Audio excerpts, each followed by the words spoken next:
Welcome to Rajan ITI YouTube channel. इस video में हम लोग जानेंगे एक्सपीरियंस सर्टिफिकेट जो लोग बनाते हैं फॉर्मेट कैसा रहता है, क्या क्या उसमें लिखना है। काफी लोग का ये था कि एक्सपीरियंस में लिखना क्या है, क्लियर है। तो हम बात करने वाले हैं अभी इस वीडियो में आईटीआई के बाद जो आप एक्सपीरियंस बनाते हैं आईटीआई अनुदेशक के लिए या और कोई कंपनी में फॉर्म अप्लाई करने के लिए, तो एक्सपीरियंस में मेन रूप से क्या क्या रहेगा इस वीडियो में हम लोग ये जानेंगे। क्योंकि देखिए कुछ एक्सपीरियंस ऐसा है जो कि बनने के बाद वो एक्सपीरियंस बना के कंपनी देती है, लेकिन वेरिफिकेशन होने के दौरान कुछ रीजन से उसको रिजेक्ट कर दिया जाता है। ठीक है, तो आपको एक्सपीरियंस जब बनानी है, जैसे आईटीआई अनुदेशक की भर्ती के लिए आप लोग एक्सपीरियंस बनाते हैं। आईटीआई स्टूडेंट 3 साल का, डिप्लोमा वाले 2 साल का, बीटेक वाले 1 साल का। तो एक्सपीरियंस में जो 3-4 पॉइंट हैं मेन, ये आपको देखनी है। ठीक है, क्योंकि जब आपको जॉब लगेगा तो एक्सपीरियंस वेरिफिकेशन जब सर्टिफिकेट की होगी तो वहां पे मेन चीजें देखा जाएगा। देखिए एक्सपीरियंस की अगर बात किया जाए तो सबसे पहले हम बात करने वाले एक्सपीरियंस में सबसे ऊपर यहाँ पे कंपनी का नाम रहेगा। ठीक है, क्योंकि जो भी कंपनी या जो भी कॉलेज हो, आईटीआई कॉलेज हो या जो भी इंडस्ट्रियल कंपनी है, और जब एक्सपीरियंस देती है तो उसका एक अपना फॉर्मेट रहता है, उस पे वो एक्सपीरियंस देती है। ठीक है, उसका अपना लेटर रहता है। तो सबसे ऊपर कंपनी का नाम रहेगा, कंपनी के पूरे एड्रेस रहेंगे, उनके ईमेल आईडी रहेंगे। ठीक है, और मोबाइल नंबर रहेंगे। ठीक है, मोबाइल नंबर रहेंगे। अगर मोबाइल नंबर नहीं भी रहता है तो कंपनी का पूरा एड्रेस सबसे पहले ऊपर में रहेगा। ठीक है, रहेगा इसीलिए क्योंकि वेरिफिकेशन वो कैसे होगा, रहेगा तभी तो होगा। तो सबसे ऊपर हमारा आ जाता है कंपनी का डिटेल, कंपनी का नाम, वो किस लोकेशन पे है, उसका एड्रेस क्या है, ठीक है, किस जगह है, ये पूरा यहाँ पे लिखा हुआ रहेगा कंपनी का नाम। कंपनी के नाम लिखने के बाद अगर कंपनी जीएसटी पे कर रही है तो जीएसटी नंबर रहेगा। सबसे ज्यादा इंपॉर्टेंट है ये देखना कि जीएसटी नंबर जो है यहाँ पे रहना चाहिए। ठीक है, जीएसटी नंबर यहाँ पे साइड में कहीं पे रहेगा, जो भी कंपनी आपको बना के देगी। आईटीआई कॉलेज है तो वो एनसीवीटी से रजिस्टर्ड है, तो आईटीआई कॉलेज से जो एक्सपीरियंस दिया जाता है उसमें देखा गया है कि जीएसटी नंबर नहीं रहता है तो कोई बात नहीं। अगर जीएसटी नंबर नहीं भी है तो भी कोई बात नहीं है, क्योंकि आईटीआई जो कॉलेज होती है वो एनसीवीटी से या एससीवीटी से रजिस्टर्ड रहती है। क्लियर है, उस कॉलेज का रजिस्ट्रेशन नंबर यहाँ पे लिखा हुआ रहता है। बाकी जो कंपनी हो गई या जो ब्यूटिशियन हो गए, जो पार्लर चल रही है या सिलाई कढ़ाई की जो टेक्नोलॉजी की क्लासें जो कंपनी चल रही है सिलाई का हो या FDT का हो, है ना, या कोई भी कंपनी जिसमें मैकेनिकल या इलेक्ट्रिकल काम हो रहा है तो कंपनी का जीएसटी नंबर यहाँ पे रहेगा। अब कुछ ट्रेड है जैसे कॉस्मो की है, तो उसमें कुछ पार्लर वाले का कहना है कि हम जीएसटी पे नहीं करते हैं तो उनका नहीं रहता है, लेकिन जीएसटी नंबर रहने से थोड़ा ज्यादा अच्छा रहता है। हालांकि कोई कंपनी बनाएगी तो वहां पे जीएसटी नंबर रहेगा। ठीक है, कंपनी का नाम आगे और जीएसटी नंबर आगे सबसे ऊपर ये आपको लिखा हुआ रहेगा। इसके बाद आपका ये लिखा हुआ रहेगा। ठीक है, इतना ध्यान रखिए, अगर कोई कहीं से बनाते हैं तो ये लिखा हुआ रहेगा। ये सभी ट्रेड के लिए सेम रहेगा। इसके जगह पर, ठीक है, इसके जगह पर कहीं कहीं लिखता है एक्सपीरियंस सर्टिफिकेट।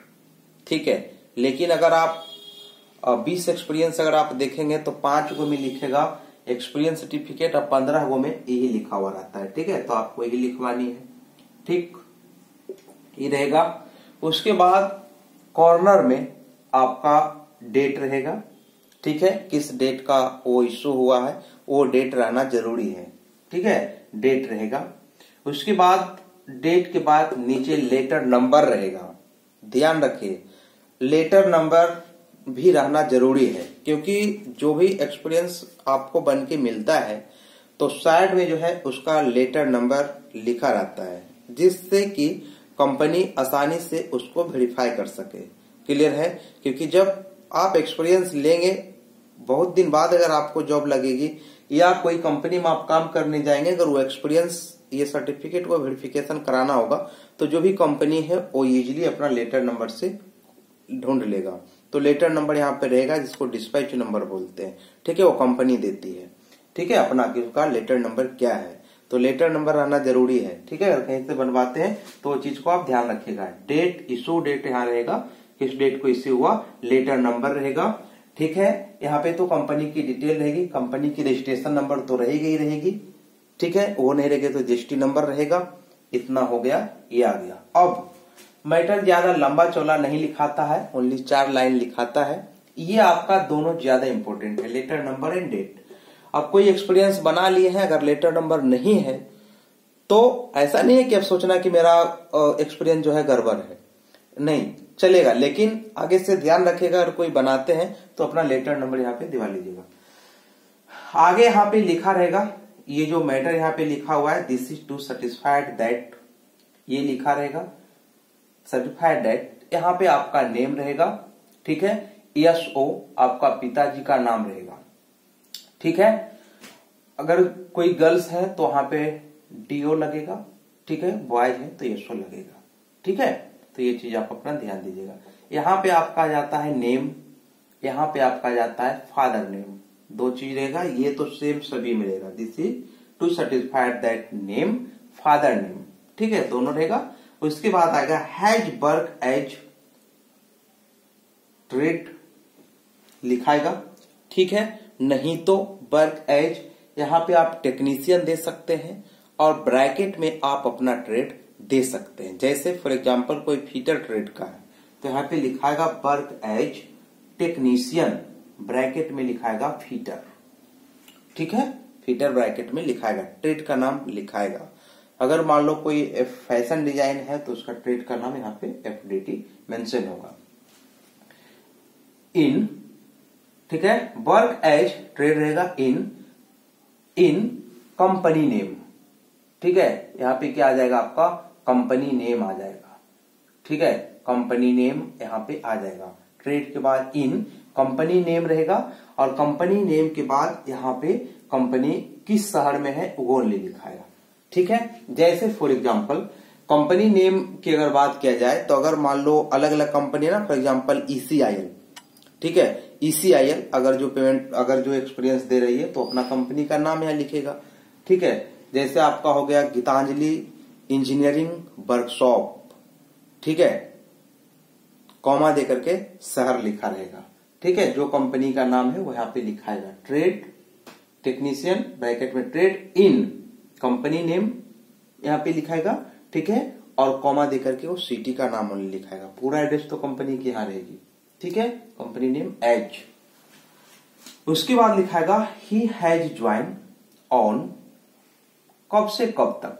मान लीजिए कोई 3 साल का एक्सपीरियंस बना रहा है तो यहाँ पे देगा 3/2/2019 से 3/6/2022, ठीक। ही हैज ज्वाइन ऑन इतना से इतना, ठीक है, ये रहेगा, यहाँ पे टाइम रहेगा इतना से इतना। उसके बाद लिखाएगा during his working period we found him a sincerely honest hard working dedicated employer, ठीक है, with professional attitude and very good job knowledge, ठीक है, इतना लिखाएगा। इसी में अगर एक लाइन आप जोड़ना चाहते हैं स्टैंडर्ड के लिए, जैसे वेरी गुड जॉब नॉलेज,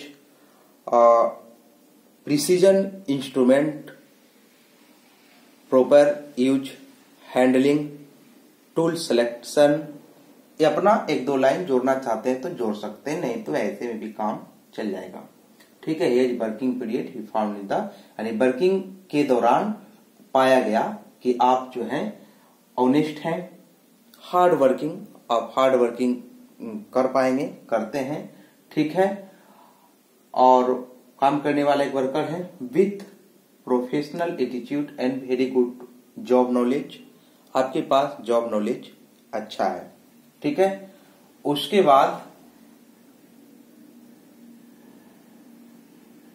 बाद यहाँ पे ये लाइन में भी मत आना है। उसके बाद यहाँ पे, इसके बाद ये कॉमा के बाद यहाँ पे कुछ अपना जॉब का नाम दे सकते हैं कि कौन कौन से जॉब आप किए हैं, कौन कौन से जॉब आप किए हैं। फॉर एग्जांपल कौन कौन सा काम किए हैं।